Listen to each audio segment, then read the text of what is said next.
जय श्री ओम नमः सिद्धेभ्यः। जय श्री ओम नमः सिद्धेभ्यः। जय श्री ओम नमः सिद्धेभ्यः। नमो अर्हन्ताणं नमो सिद्धाणं नमो आयर्याणं नमो वज्रायाणं नमो लोये सवसाहूणं नमः श्रीवर्धमानाय निर्धूतकलिलात्मने सालोकानां त्रिलोकानां यद्विद्यादर्पणायते। बीतरा की सर्वज्ञ देव जयवंत बनते। श्री रत्नगण शाहुकाचार्य में सम्यक दर्शन अधिकार के अंतर्गत ज्ञानी धर्मात्मा सम्यक दृष्टि के 8 अंगों की चर्चा चल रही है, जिनमें निशंकित, निकांक्षित, निर्विचिकित्सा, अमूढ़ दृष्टि के पश्चात 5वां उपगूहन नाम का अंग क्या होता है। अब उपगूहन नाम के सम्यक्त के 5वें अंग की प्ररूपणा करने वाला श्लोक कहते हैं। 15 नंबर का श्लोक है, श्लोक पढ़ते हैं। स्वयं शुद्धस्य मार्गस्य बालासक्तजनाश्रयां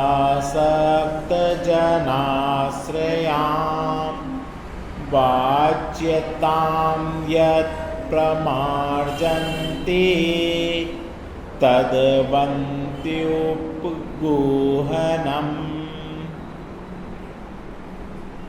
बहुत गजब का ये गुण है सम्यक दृष्टि का, और सम्यक दृष्टि की विशेषता पता चलती है।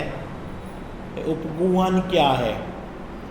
यह जो जिनेंद्र भगवान का कहा हुआ रत्नत्रय रूप मार्ग है, वह स्वयमेव शुद्ध है। स्वयं शुद्धस्य मार्गस्य, ये मार्ग स्वयं शुद्ध है, किसी को शुद्ध करना नहीं है, वो स्वयं ही शुद्ध है, निर्दोष है। इस रत्नत्रय मार्ग की किसी अज्ञानी तथा असक्त मनुष्य द्वारा आश्रय किए जाने से जो निंदता प्रकट हुई हो, उसे दूर कर देना, शुद्ध निर्दोष कर देने से उपगूहन कहते हैं। मूल अर्थ तो ये है क्या कि ये जो जिनेंद्र भगवान का कहा हुआ रत्नत्रय रूप मार्ग है, ये कैसा है? स्वयमेव शुद्धा, स्वयं शुद्ध है। रत्नत्रय अपने आप में शुद्ध है, किसी को शुद्ध करना नहीं है। निर्दोष है, उसमें दोष नहीं है।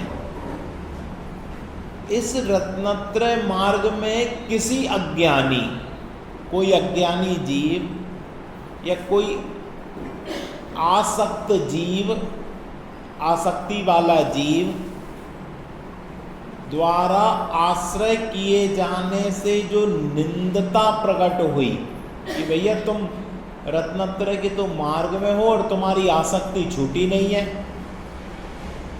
तुम्हारी ये विकृतियां दूर नहीं हुई हैं, तो ऐसा किए जाने से कोई निंदा प्रकट हो तो उसको दूर कर देना। ये हमारे ये धर्म तो स्वयं निर्दोष है। इस धर्म में किसी प्रकार का दूषण नहीं है, और यदि किसी मनुष्य के द्वारा इसमें दूषण लगे तो शुद्ध निर्दोष कर देने को उपगूहन कहते हैं। आपकी जिम्मेदारी है कि हम उसको शुद्ध और निर्दोष करें, उसमें दूषण न लगने दें। खुलासा, नीचे विशेष खुलासा है। यहाँ ऐसा विशेष जानना, जो यह जिनेंद्र भगवान द्वारा उपदेशित 10 लक्षण रूप धर्म, रत्नत्रय रूप धर्म है, वह अनादि निधन है, बना बनाया है, परिपूर्ण है, शुद्ध है। जगत के जीवों का उपकार करने वाला है। कौन सा धर्म? 10 लक्षण रूप धर्म, रत्नत्रय रूप धर्म, सम्यक दर्शन, सम्यक ज्ञान, सम्यक चारित्र रूप धर्म, सभी प्रकार से निर्दोष है। इसमें किसी प्रकार से कोई दोष नहीं है। इससे किसी का भी अकल्याण नहीं होता। कितना अच्छा धर्म! किसी का अकल्याण नहीं होता। कोई धर्म तो ऐसा कहता है कि तुमने इसकी नहीं मानी तो उसको खत्म कर दो, पर ये जो जैन धर्म है कभी किसी का अकल्याण करने वाला धर्म नहीं है और किसी के द्वारा बाधित नहीं किया जा सकता। ये कोई इसको बाधा कर दे ऐसा भी नहीं है। ऐसे धर्म में किसी अज्ञानी की भूल के कारण अथवा किसी की शक्ति की हीनता के कारण यदि धर्म की निंदा होती हो तो उसे दूर कर देना, क्या आच्छादन कर देना उपगूहन नाम का अंग है। यानी सम्यक दृष्टि स्वयं धर्म की निंदा नहीं करता और यदि कोई धर्म की निंदा करे, उसमें दोष लगाए तो चुप नहीं बैठता, उसको दूर करता है,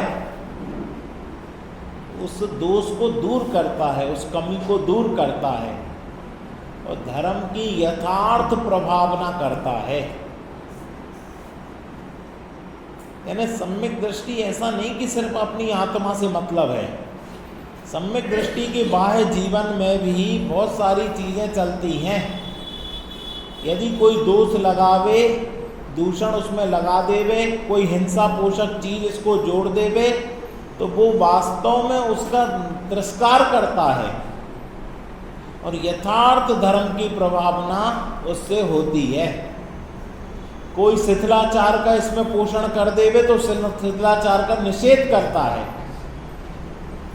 कोई धर्म का स्वरूप बिगाड़े, तत्वों का स्वरूप बिगाड़े, पुण्य को धर्म बतावे, संबर निर्जरा को दुख का कारण बतावे, आश्रव को धर्म बतावे, तो अगर ज्ञानी धर्मात्मा है तो उसमें बिल्कुल विरोध करके और धर्म का वास्तविक स्वरूप तो संबर निर्जरा पूर्वक आत्मा में स्थिरता रूप त्रिकाली ध्रुव स्वभाव है, पर्याय रूप नहीं है। ऐसा उपगूहन नाम का एक अंग है। अब देखो भावार्थ, पढ़ो जरा, कोई पढ़ो आप।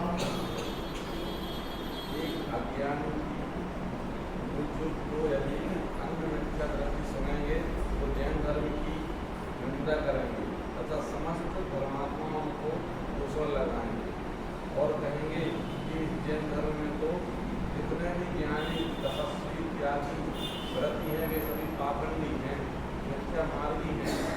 इस प्रकार एक अज्ञानी का दोष देखे जाने से संपूर्ण धर्म और सभी धर्मात्माओं को दोष लग जाएगा। इसलिए जो धर्मात्मा पुरुष होते हैं वे किसी अन्य धर्मात्मा में यदि कोई दोष भी लग जाए तो धर्म से प्रीति के कारण धर्म में फल के निमित्त से आए दोष को उघार नहीं देते। क्या कर देते? अगर किसी में कोई दोष लग भी गया तो ढांक देते, मतलब छुपा लेते नहीं। एकांत में उस व्यक्ति को बुलाकर उसको उसका निर्णय करवाते हैं, सरेआम बेइज्जती नहीं करते हैं। और लौकिक में भी लोग यही चाहते हैं, हमसे कोई गलती हुई, हमें एकांत में ले जाओ और हमें एकांत में बताओ कि भैया ये तुम्हारी गलती है, इस गलती को तुम मिटा लो, बदनामी बहुत होगी। और वो व्यक्ति समझदार हो तो समझ जाता है और आपने 4 लोगों के सामने उसको क्रिटिसाइज कर दिया, उसकी निंदा कर दी, उसकी बेइज्जती कर दी, अब तो वो बेइज्जत हो ही गया। अब वो और उद्दंड होगा और उद्दंड होके और घोर नाश करेगा। यही तो हुआ था जब आचार्य देव ने उन मंत्रियों से सब अपने मुनि संग में कह दिया सबको मौन रहना है, और इनने बात विवाद करके 4 लोगों के सामने उन मंत्रियों के विवाद में हरा दिया, तो उनको बेइज्जती महसूस हुई, और बेइज्जती महसूस हुई तो उसका बदला लिया जाएगा। इस काल में इज्जत का बहुत डर है लोगों को, इसलिए सब अपनी इज्जत संभाल के रखना चाहते हैं, अपना मान सम्मान संभाल के रखना चाहते हैं। और अब भरी सभा में सबके बीच में उसकी कमी को भी बताओ तो भी लोगों को बर्दाश्त नहीं है, तो क्या करें कि सबके सामने तो ढांको, लेकिन पर्सनल एकांत में उसको बताओ कि भैया ये तुम्हारी भूल है, इस भूल को आप सुधारो, वो सुधार लेंगे। गुरुदेव श्री के सामने कई ऐसी चीजें थी जो विपरीतता थी, लेकिन लोगों ने एकांत में आकर उनको बताई कि ये चीज ठीक नहीं है। एक टिफिन का भोजन चलता था, क्योंकि उधर टिफिन चलता था स्थानकवासी परंपरा में, इधर कन्वर्ट होने के बाद भी वो टिफिन चलता था। यहाँ के विद्वानों ने कहा कि जैन श्रावक ऐसा टिफिन में भोजन ले जाके नहीं करते, तो उन्होंने कहा कैसे करते, कि बाकायदा थाली लगाकर उसमें परोसा जाता है, और वो थाली से ऐसा लेते हैं। उन्होंने कहा ठीक है, टिफिन आज से बंद। और भरी सभा में कोई बोल देता कि आप बातें तो बहुत ऊंची ऊंची करते हो, लेकिन आपका खान पान तो ऐसा है, तो सब सभा में आरोप लग जावे। तो यदि हमें किसी जीव की कोई कमी दिखती है, कोई गलती दिखती है, तो भरी सभा में उसको ढांक लो और एकांत में उसको समझाकर उसको सम्यक मार्ग में लगाओ। अरे श्रावकाचार में तो ये कहा है कि यदि आपके घर का कोई बच्चा कोई पाप करने के कारण जेल में बंद हो जावे, तो 5 रुपए की रिश्वत देकर उसको जेल से छुड़ा लाना। तो श्रावकाचार रिश्वत देने की प्रेरणा कर रहा नहीं। जेल में कौन रहता है? अपराधी, और वो अपराधियों के साथ रहेगा तो अभी तो अपराधी नहीं बना, लेकिन बाद में अपराधी बन जाएगा। इसलिए उसको छुड़ा लाओ और घर लाकर अच्छे से समझाओ कि देखो तुमने ये दंड किया था, उसको तुम्हें जेल हो गई, अब ऐसी गलती कभी नहीं करना, तो वो बच जाएगा, श्रावक बन जाएगा, धार्मिक व्यक्ति बन जाएगा। और अगर तुमने उसको वहीं छोड़ दिया तो वो क्या बन जाएगा? अपराधी। फिर वो वापस आ सकता क्या? कितनी घटनाएं देखी वो वापस। अरे यही देख लो, अपनी चारुदत्त की कहानी पढ़ी? पेज नंबर 30 है, 30 पर सबसे नीचे का पैराग्राफ चलेगा। चारुदत्त की कहानी पढ़ी? बसंत तिलका में उससे उसका अपराध हो गया, वो बेश्या की कोठे पे चला गया, फिर लौट के आ पाया? लौट के नहीं आ पाया। क्यों? अब उसको ये हो गया कि हमारे ऊपर तो लांछन लग गया, हमारे ऊपर तो दोष लग गया, हम तो बेश्यालय कहाँ चले गए, अब हम किस मुंह से घर वापस जाएं? ये बहुत बड़ी कमी हो जाती है। हम वापस किस मुंह से जाएं? वो वापस नहीं आ पाता। और यदि उसके माता पिता जाके ससम्मान उसको ले आते, उसको समझाते बुझाते, तो वो पहले ही सही हो जाता। इसलिए ये उपगूहन नाम का एक अंग है सम्यक दृष्टि का।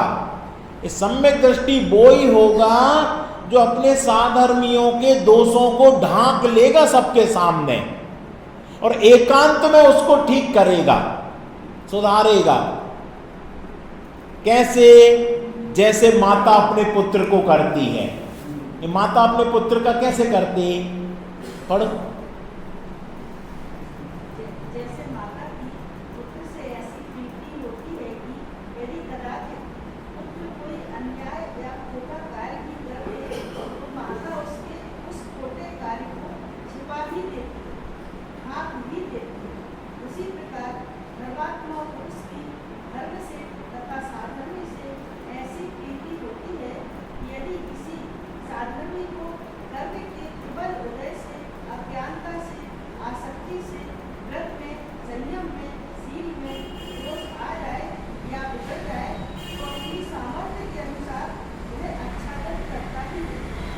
उदाहरण दिया। माता की नज़र में पुत्र से ऐसी प्रीति होती है कि कदाचित पुत्र कोई अन्यथा या खोटा कार्य भी कर दे तो माता उसके उस खोटे कार्य को छिपा ही लेती है। तो फिर ऐसे में तो खोटे कार्य की प्रवृत्ति और बढ़ती जाएगी। अगर उस लड़के ने सिगरेट पी ली, शराब पी ली, तम्बाकू खा लिया, तो माता क्या कर लेगी? छिपा लेगी। तो फिर तो उसको सह मिल जाएगी, फिर तो और करेगा कि सबके सामने तो छिपाएगी और एकांत में 2 लगाएगी। क्या? एकांत में 2 लगाएगी, सबके सामने नहीं लगाएगी।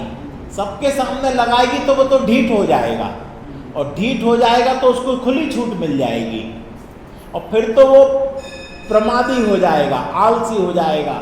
और कहो और क्या, 4 बातें सुनाओगी और 8 बातें सुना लो, 2 ही मारोगी, 4 और मान लो, हमें तो मारते ही हैं सब लोग, ये करके वो बिगड़ जाएगा। और सबके सामने कहेगी है मेरा बेटा तो पिए ही नहीं सकता, वो तो पीता ही नहीं है। और फिर एकांत में ले जाके ऐसा मारेगी, डंडे से मारेगी, हाथ से मारेगी और कान पकड़ेगी और उसको सुधारेगी। तो बेटे की इज्जत भी रह गई और बेटा सुधर भी गया। ये है उपगूहन अंग। क्या? इस लोगों को सबके सामने बेइज्जती होने में बड़ा डर लगता। आपको पता ईसाई धर्म में ये चीज है। ईसाई धर्म में क्या होता है? ईसाई धर्म में, ईसाई धर्म में एक फादर होता है और चर्च में उसका एक केबिन होता है, उसको क्या बोलते मुझे पता नहीं। उसमें फादर बैठता है और एक छोटी सी खिड़की होती है। तो जिस व्यक्ति ने अपराध कर दिया वो व्यक्ति जाता है, उस खिड़की में एक पर्दा भी लगा रहता, ना फादर उसको देख पाता है ये कौन है, ना वो व्यक्ति उसको देखता है। और उसके सामने वो अपने कन्फेशन बोलते, क्या बोलते, हाँ कन्वेंशन, वो अपनी गलती बोलता है कि मेरे से ये गलत काम हो गया, मैंने चोरी कर ली, मैंने पराई स्त्री को बुरी नज़र से देख लिया, मैंने ये हिंसा कर दी, मैंने झूठ बोल दिया, मैंने अपराध कर दिया, मैंने एक्सीडेंट हो गया था, मेरे से ये हत्या हो गई है, सब बोलेगा। अब आप भी बताओ मैं क्या करूं? तो वो फादर अंदर से बोलेगा कि चलो जो तुमसे हुआ, तुमने कम से कम अपनी ग्लानि प्रकट की, अपनी निंदा ग्रहा कर दी, अब तुम आगे से ऐसी गलती नहीं करना और तुम भगवान को स्मरण करके अपनी आत्मा को शुद्ध कर लो, हमने तुम्हारी आत्मा को शुद्ध कर दिया। जो भी अपनी भाषा में बोलता हो, मैंने तो देखा नहीं, यही बोलता होगा और क्या बोलता होगा। इससे क्या हो गया? इससे ये हो गया कि वो व्यक्ति उससे जुड़ा रहा और उसको जो दिमाग में चल रहा था मेरे से गलत काम गलत काम गलत काम, मैंने अपनी गलती बता दी, अब मैं शुद्ध पवित्र हो गया हूं, अब मैं ये गलती नहीं करूंगा। अपने जैन धर्म में भी ये व्यवस्था है। अपने गुरु के पास जाकर अपने दोषों को अपने मुंह से बोलो। अब हृदय पे हाथ रखना, अपन ने क्या कभी अपने दोषों को अपने गुरु के सामने बोला? अपने दोष कभी बोले कि छुपा लिए अपने दोष? हमें ऐसा लगता हम गुरु के सामने बोल देंगे तो हमारी बेइज्जती हो जाएगी, उनकी नजरों में हम गिर जाएंगे। अरे गुरु का हृदय बहुत गुरु होता है, बहुत बड़ा हृदय होता है। वो आपको पता, आहार लेने के बाद संघ में जितने मुनिराज होते हैं सब गुरु के पास आते हैं, और कोई भी गड़बड़ी हो गई हो तो वो गुरु को बताते हैं। किसी प्रकार की कोई दोष लग गया हो तो गुरु को बताते हैं। कोई असाधना हो गई हो, व्रत भंग हो गया हो, नियम संयम टूट गया हो तो गुरु को बताते हैं, और गुरु प्रायश्चित विधि से शुद्ध करते हैं। अभी हम मुनि अवस्था में नहीं है, हम श्रावक अवस्था में हैं, तो हमारा भी कर्तव्य है कि हमारे जीवन में कोई कमी हो गई है, कोई दुख हो गया है, कोई दोष लग गए हैं, तो हमें अपना एक गुरु बनाना चाहिए और उस गुरु के पास जाकर अपनी बात बोलना चाहिए कि मेरे से ये कमी हो गई, मेरे से ये गलती हो गई, मेरे अपराध का मैं क्या करूं, कुछ समझ में नहीं आ रहा है। और वो गुरु उसको प्रायश्चित देकर उसको शुद्ध करता है। ये व्यवस्था अपने यहाँ भी है, इस व्यवस्था का उपयोग करना चाहिए। सम्यक दृष्टि जीव इस व्यवस्था का उपयोग करता है, लेकिन हम क्या करते हैं, हम जग के सामने उसकी खिल्ली उड़ाते हैं। देखो जी आ गए ब्रह्मचारी, ये ऐसा काम करते हैं, ऐसा ऐसा काम करते हैं जो एक श्रावक नहीं करे और ये करते हैं, उसकी खिल्ली उड़ाते हैं, सब जगह उसकी दोष बताते हैं। अब क्या होगा, वो व्यक्ति जिंदगी भर टूट जाएगा आपसे, वो दूर हो जाएगा, वो अयत्नाचार प्रवृत्ति करने लगेगा, वो वास्तव में अपराधी बन जाएगा। इसके लिए ये उपगूहन अंग है धर्म का, क्या कि जैसे माता की पुत्र से ऐसी प्रीति होती है कि वो दो चांटे भी लगा सकती है और दोष भी ढांक सकती है, घर से भी निकाल सकती है, लेकिन वो प्रीति होती है उसकी। यदि कदाचित पुत्र कोई अन्यथा या खोटा कार्य भी कर दे तो माता उसके उस खोटे कार्य को छिपा ही लेती है, ढांक ही देती है।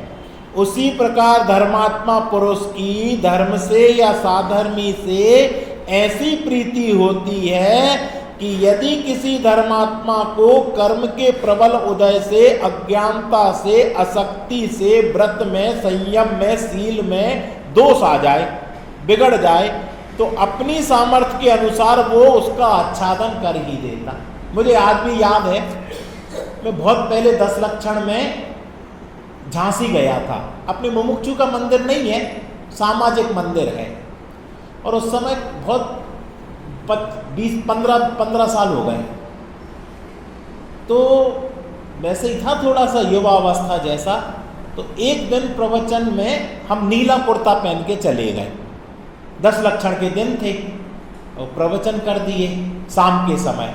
सुबह तो धोती दुपट्टा में करते थे, तो शाम के समय तो एक बुजुर्ग व्यक्ति हमारे पास आए, कहने लगे पंडित जी ये एक बात कहनी आपसे। हमने कहा हाँ हाँ कहिए। कहने लगे ये नीला रंग पहनकर गद्दी पे प्रवचन करना शोभा का नहीं है। मुझे उसी दिन बात समझ में आ गई। उस दिन से वो कुर्ता मैंने ऐसा रखा कि भैया रखना ही नहीं। अब यही बात अगर वो भरी सभा में 200 लोगों के बीच में बोल देते, हम क्या करते, हम बोरिया बिस्तर बांटते और वापस आ जाते कि हमें क्या गरज पड़ी, हमें समाज से कुछ लेना तो है नहीं। हमारे लिए ऐसे आरोप लगाते, अपने आप को देखो, तुम कैसे हो, तुम कहाँ खड़े हो, तुम धर्म की ABCD भी समझते क्या, 7 तत्वों के नाम जानते क्या। हम भी बोल देते, पर नहीं, हमें बात जम गई, हमने उनका धन्यवाद किया। ये एक तरीका होता है। यदि आपको किसी की चीज, किसी की बात पसंद नहीं आ रही है तो आप सबके सामने ना बोलें।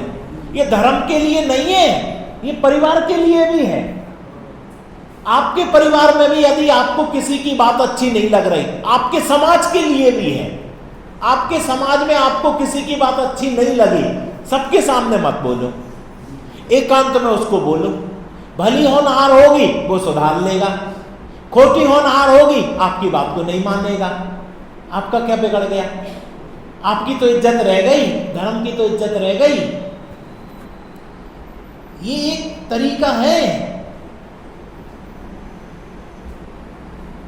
उस दिन से मैंने काले कपड़े ही लेना बंद कर दिया, नीले कपड़े ही लेना बंद कर दिया। और आज मैं गर्व से कह सकता हूं मेरे पास एक भी काला पैंट नहीं है। जो थे तो धीरे धीरे अलग कर दिए। ऐसे जीन्स था, किसी ने कहा भैया जीन्स में बहुत हिंसा होती, उसको बनने में, धुलने में, उसकी वॉशिंग में बहुत हिंसा, बहुत पानी जाता है। उस समय मेरे पास 10 थे, मैंने उस दिन नियम ले लिया नया नहीं खरीदेंगे। और धीरे धीरे वो छोटे हो गए, पुराने हो गए, अलग हो गए, आज एक भी नहीं है। लेकिन ये कब संभव हुआ, जब किसी ने एकांत में बताया। और सबके सामने बताता तो 10 हैं, हम 20 और खरीद के लाएंगे, कर लो क्या कर रहे हैं। हमारे पास पैसा है, हमें पहनना है, हम पहनेंगे। अभी कोई हम त्यागी वृत्ति तो हो नहीं गए। लेकिन एकांत में कोई चीज बताओ और व्यक्ति को जम जाए, यार हमारे निमित्त से इतने जीवों की विराधना, इतनी हिंसा, ये नहीं करना, ये वस्तु नहीं पहननी। कोई सिल्की की साड़ी पहन के आए, हम प्रवचन में कह दें ये देखो सिल्की की साड़ी पहने, कितनी इल्लियां, कितने जीव, लाखों करोड़ों मरे होंगे, ये साड़ी पहन के आई, ये खून की साड़ी पहन के आई, वो महिला दोबारा मंदिर आएगी? और एकांत में उसको बता दो कि देखो सिल्क में इतनी हिंसा है, वो कहेगी कि आज से हम नियम ले रहे, सिल्की की साड़ी नहीं खरीदेंगे और जो है सो वो भी नहीं पहनेंगे। पर ये कब संभव है? कि सबके सामने तो ढांको और एकांत में उसको समझाओ। ये सम्यक दृष्टि बनना, तो ये कला आनी चाहिए तुम्हारे जीवन में। कभी किसी की कोई कमी हमें दिख जाती, भैया एकांत में उसको बता दो, भैया ये कमी अच्छी नहीं लगती, और ऐसे नहीं, अभी देखना कैसे बताना है, तरीका है। पढ़ो आगे।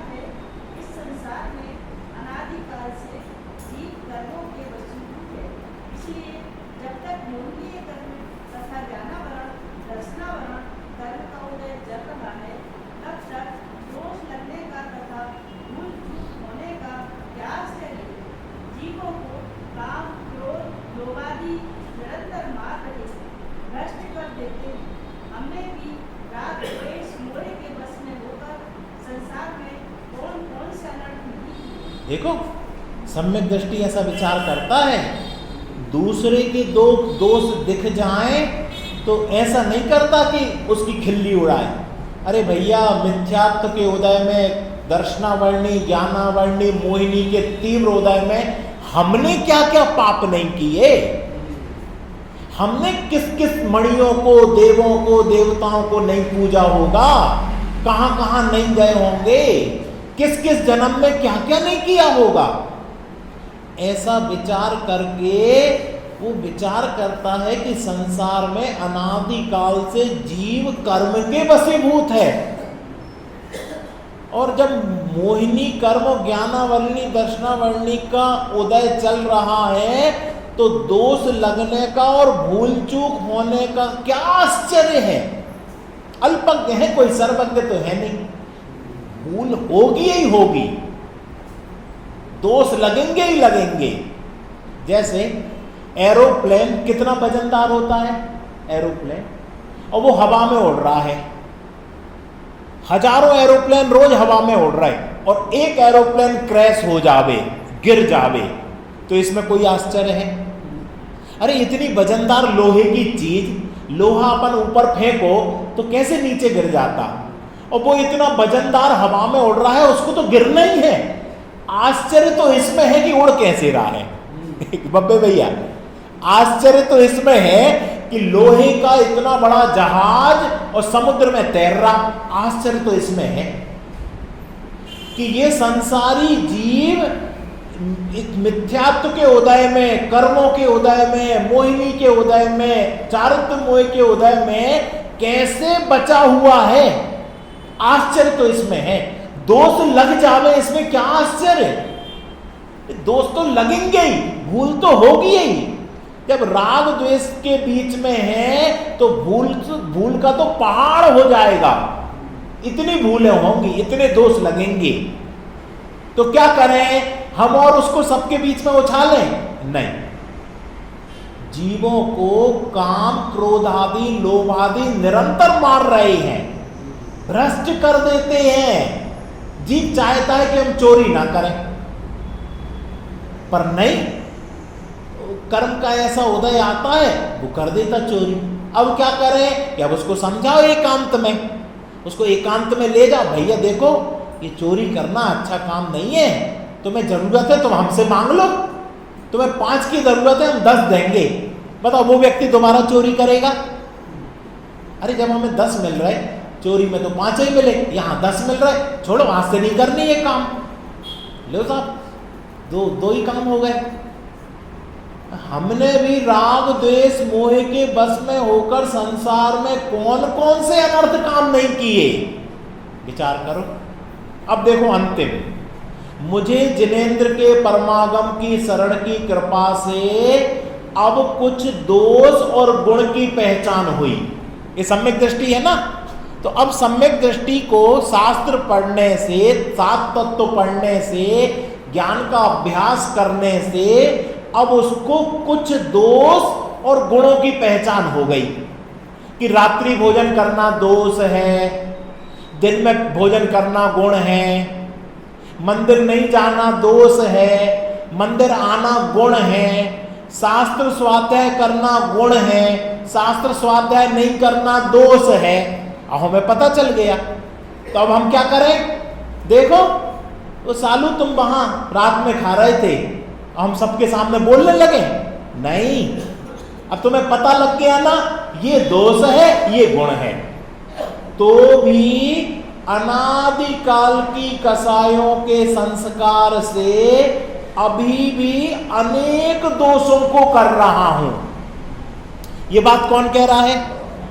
सम्यक दृष्टि कह रहा है कि अभी हमें कुछ दोष और कुछ निर्दोष चीज पता चली, तो भी अभी अप्रत्याख्यानावर्णी प्रत्याख्यानावर्णी संजुलन कसाय के उदय के संस्कार से अभी भी अनेक दोष हमारे चल रहे हैं। इसलिए अन्य जीवों के कर्मों के उदय की पराधीनता से हुए दोषों को देखकर मुझे करुणा ही करना चाहिए। मैं कोई भगवान नहीं बन गया जो सबके दोषों को उछालने लग जाऊं और सबके दोषों से उनको दोषारोपण करने लग जाऊं। मैं तो खुद अभी इतने दोष भरे पड़े हैं मेरे अंदर। संसारी जीव विषयों और कसाय के वशीभूत हुए पराधीन हैं। हम सब पराधीन हैं अभी। ये कसाय और विषय जीव के ज्ञान को बिगाड़कर अनेक प्रकार का नाच नचाते हैं। क्या ये जीव चाहता नहीं है गलत काम? अच्छा बताओ, कौन व्यक्ति चाहता है कि रोज स्वाध्याय में नहीं आए और समय से नहीं आए? लेकिन देर हो जाती है, तो देर हो जाती तो हम क्या करें? हम उसको खड़ा कर दें, सजा दे दें? नहीं भैया, तीव्र कर्म का उदय आ गया होगा, ऐसे अमृत के वचनों को कौन छोड़ सकता है? कौन लेट आना चाहेगा?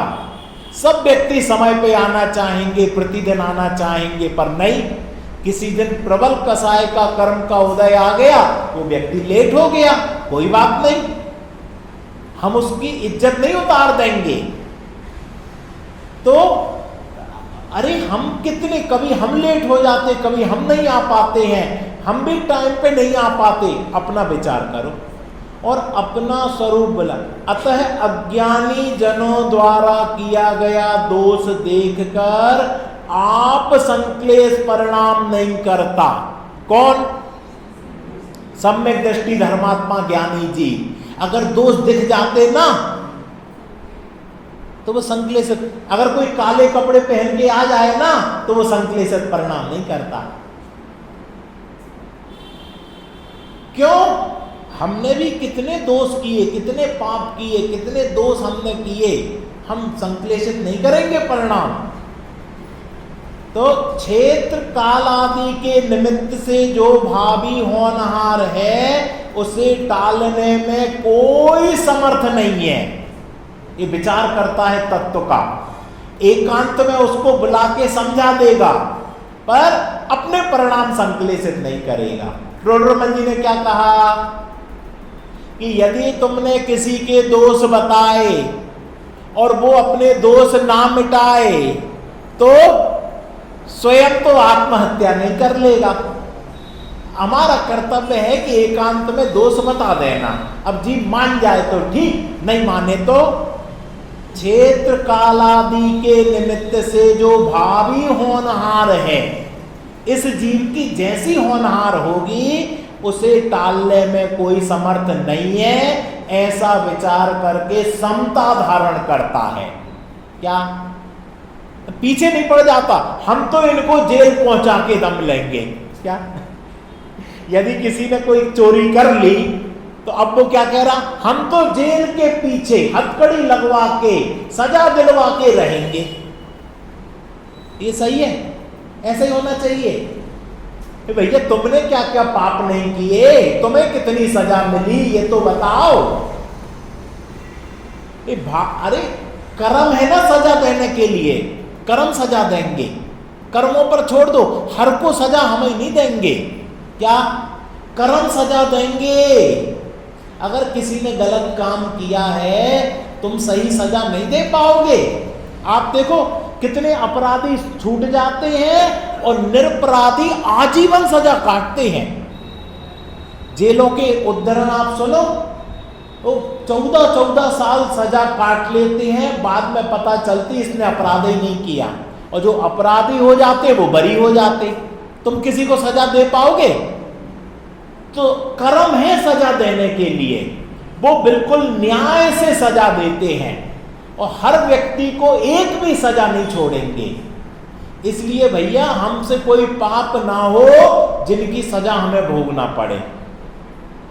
इस प्रकार उपगूहन नाम का सम्यक्त का ये 5वां अंग हमने यहाँ पर पढ़ा।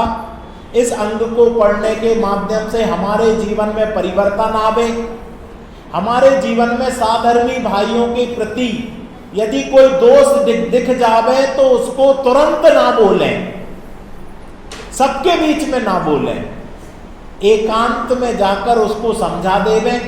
सुधर जाए तो ठीक, नहीं सुधरे तो इसकी होनहारी ऐसी है, ऐसा विचार करके समता धारण करें। ऐसा उपगूहन अंग हम सभी के प्रकट हो, हम में भी प्रैक्टिकल में ऐसी बातें आ जावे। कभी चिल्लाकर ना बोलें, गाली गलौज के शब्द ना बोलें, किसी को दुखी पहुंचाने के शब्द ना बोलें। एक बैनर लगा था, जिनागम में अच्छे सुंदर शब्दों का प्रयोग करें। हमें अच्छे सुंदर शब्द मिले हैं डिक्शनरी में, उन शब्दों का प्रयोग करें। भैया कहकर, भाई कहकर, साधर्मी कहकर, मुमुक्षु कहकर, धर्मात्मा कहकर कि साहब अभी कोई श्रावक तो हुआ नहीं, आप बार बार श्रावक क्यों बोलते हो? हम इसलिए बोलते कि ये श्रावक हो जाएं। क्या आप, हमें पता है कि अभी आप श्रावक श्राविका नहीं हो। एक वहां पर है छिंदवाड़ा में दीपक राज जी, वो जब पेपर में खबर देंगे तो कहेंगे जैन धर्म के अष्टानिका 10 लक्षण पर्व चल रहे हैं, यहाँ श्रावक श्राविकाएं मिलकर धर्म की आराधना कर रहे हैं। तो अभी श्रावक हो गए क्या? कि हो नहीं गए, लेकिन हो जाएं। हम आपको अच्छा नाम देंगे तो आप कहेंगे कि हम ऐसे अच्छे हो जाएं, हम मुमुक्षु हो जाएं, हम भी मोक्ष की इच्छा करने लगें। इसलिए ये दिया जाता है। अवश्य ही ये अंग हमारे जीवन में आए और वात्सल्य आगे चलेगा, वो अंग आए। 2 मिनट अपन अभ्यास करते हैं।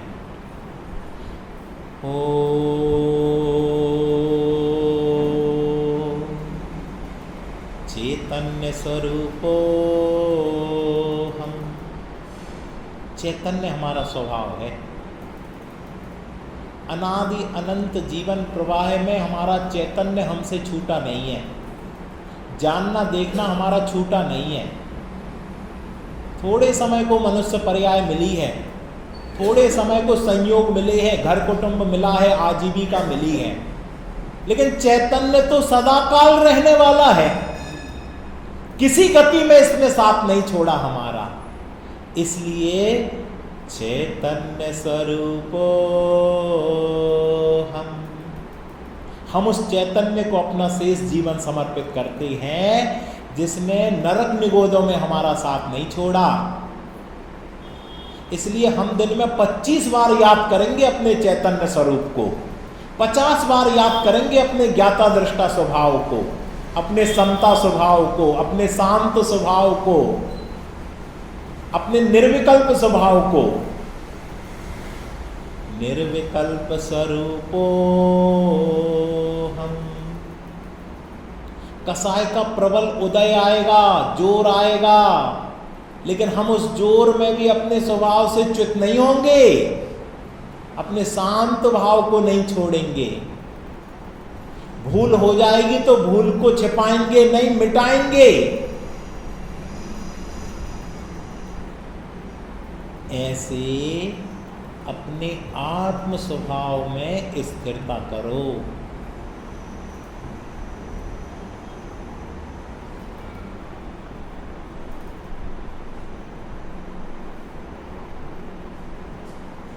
अपने शांत स्वभाव को देखो।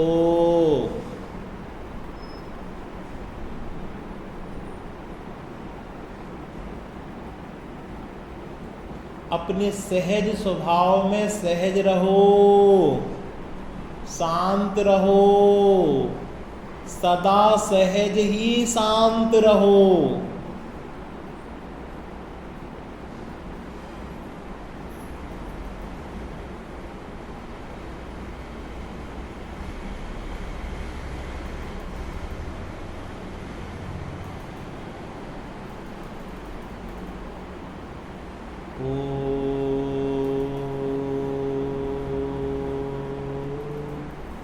सहजानंद